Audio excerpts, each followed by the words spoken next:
Well, the attacks in Brussels making terror the most important topic on the campaign trail, at least today. Taking on ISIS has been a cornerstone of the GOP candidates' campaigns, but for the Democrats, not so much. So did the Democrats get it all wrong, and how will this impact the election? Let's ask our political panel. Chuck Rocha, he is a Democratic strategist, and Mercedes Schlapp is a Republican strategist and a former White House spokesperson for President George W. Bush. Thank you both for joining us so early this morning. Thank you. Mercedes, I'll start with you. Did the Democrats get it wrong? Well, I think the Democrats are still trying to figure out, since they are attached to President Obama's very weakened foreign policy, where he's been really not been able to get on the forefront of this issue of ISIS, where he's called ISIS the JV team.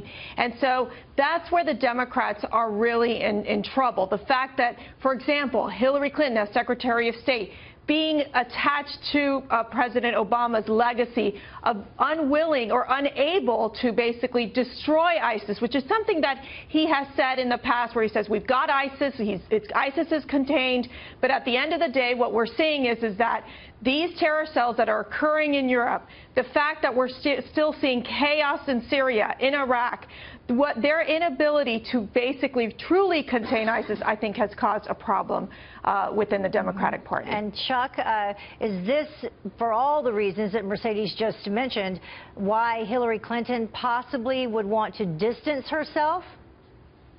Well, Hillary's had a track record of being very hawkish, and I think she came out and had some very strong statements today.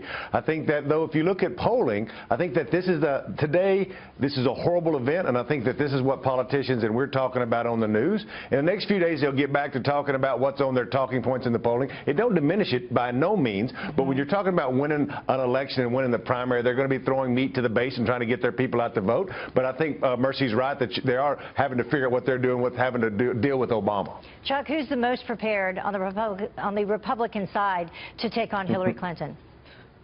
Well, it's probably Donald Trump. You know, I'm here in Arizona, and this morning I was on the treadmill, and I was watching Donald Trump commercials talking about cutting the head off of ISIS. He just keeps throwing red meat to the base, and he keeps getting votes, and looks like he's going to be the nominee. And, you know, he operates outside the box, so I think that he's the one who's probably the best one positioned. Yeah, he won Arizona. Clinton, for the Democrats, won Arizona.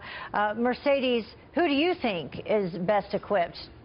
Look, I think any of the top Republican nominees, whether it's Kasich, whether it's Cruz, whether it's Trump, they're all better than Hillary Clinton or Bernie Sanders on this issue. Hillary Clinton yesterday was talking about open borders.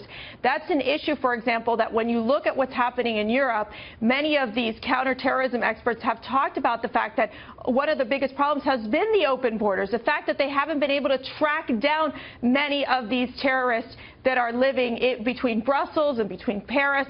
So I think for the Republican side, it is the importance of figuring out a way to clamp down on our immigration system, ensure that terrorists are not coming into the United States, and ensuring, again, that there is a very strategic approach in handling ISIS, something that I believe is very complex and not a very simple issue. But I think the Republicans would be the ones that would be stronger in this position. All right, Mercedes Schlapp, Chuck Rocha, thank you very much for joining us.